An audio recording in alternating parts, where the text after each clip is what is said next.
San Diego City Council will decide on Monday whether to move forward on a controversial plan for changes in Balboa Park. Meanwhile, in Mexico, there's a new president-elect, but one of the losing candidates is planning a legal challenge. Joining me to talk about these issues are KPBS Metro reporter Katie Orr and Alisa Joyce Barba, senior editor of Fronteras Desk, which reports on issues along the southwest border. Thank you both for joining me today. Thanks to be and here. Alisa, let me start with you. There was a recount, more than half the votes. What is the challenge on this? Why didn't it go smoothly? Well, there was widespread allegations of fraud and vote buying. Nothing absolutely proven. As you said, there's going to be a challenge mounted later this week. It turns out that the leading candidate, Enrique Peña Nieto, he won, they say, 38% of the vote. But the second contender, this Andres Manuel Lopez Obrador, he had 31%. It was very close. But there was a lot of evidence out there, student groups and civic organizations saying that millions, perhaps at least thousands of gift cards to grocery stores were given out to people. And it's obviously against the law to say, you take this card and vote for the PRI. But it's buying votes. But apparently the PRI, that's the allegation out there, not proven. The PRI, the candidate who won the election is from the PRI, the Institutional Revolutionary Party that ruled Mexico for 70 years up until 2000. And they were long known as a party that had a lot of corruption and had a lot of vote buying and fraud like this. About the challenge to this, has it happened before? It seems like with the corruption charges, this has happened. Well, especially this particular candidate. He ran against Felipe Calderón in 2006. He narrowly lost the election then, and in fact, he has never conceded that he lost the election. So these allegations of fraud, it goes on a lot in these Mexican elections. How qualified is since he's not with the former party, how qualified is the new president to do this job? Does he have a history? Well, he was the governor of Mexico, and a very popular governor. He is considered kind of the new guard. He paints himself as the new guard of the PRI. He promises that he's not the old PRI, again, that ran Mexico for 70 years as kind of an authoritarian, autocratic party, a lot of cronyism. He's a businessman. He's a politician. He's very sleek. His wife apparently is one of the most famous soap opera stars in Mexico. So he's a popular kind of sexy candidate.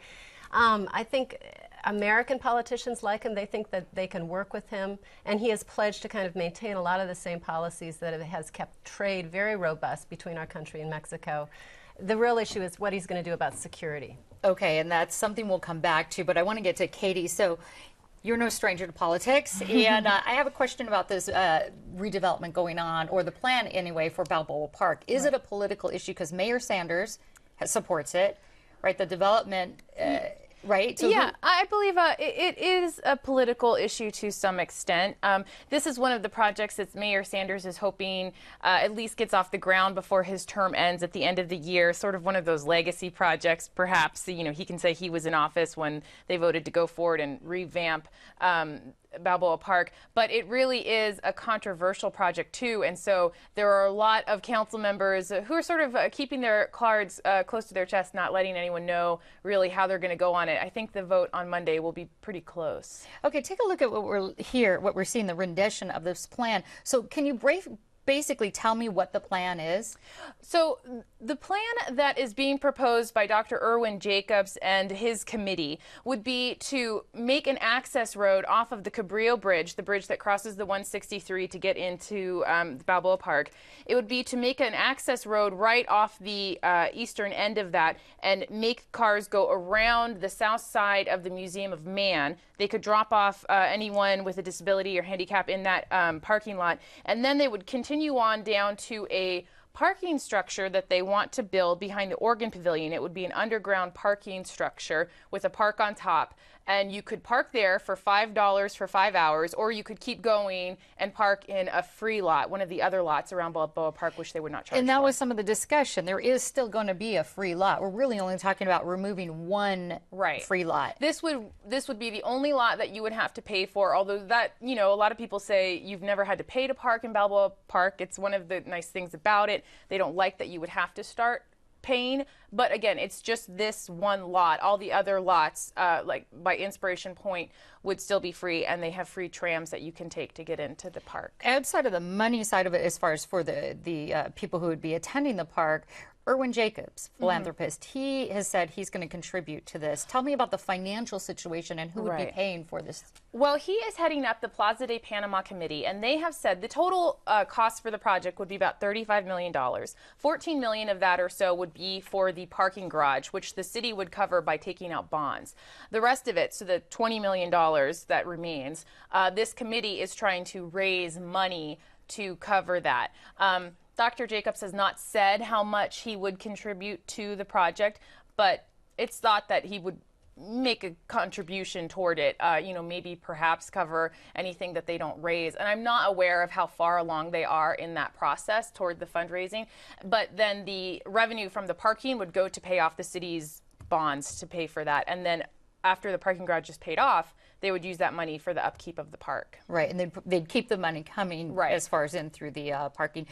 On Monday, if it doesn't go through, what are the alternatives? Well, there are, I believe it's 13 plans that technically the City Council can consider on Monday because there were 13 alternatives looked at in the environmental impact report. However, the only one that has money associated with it at this current time is the plan we were just looking at on the monitors.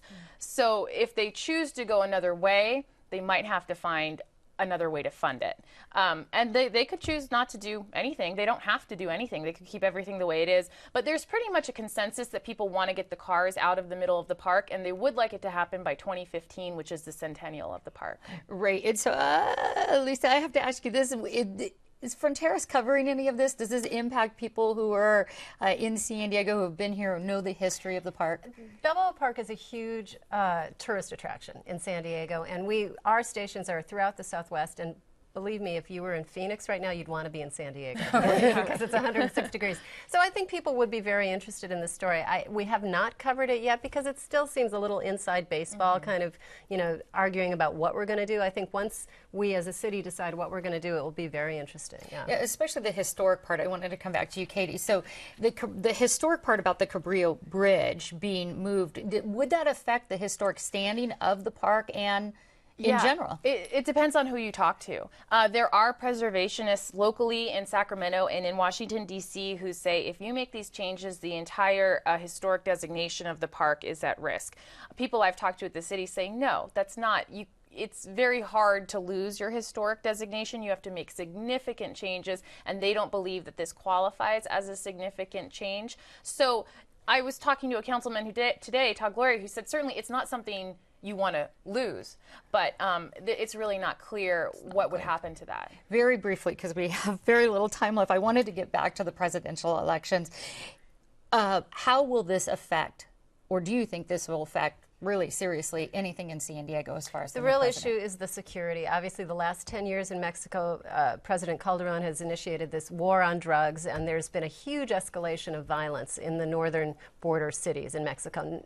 Not so much Tijuana in recent years, but of course Juarez and all along the border, and which has vastly impacted our ability to go into Mexico and just basically the back and forth that used to be a very commonplace thing along the border.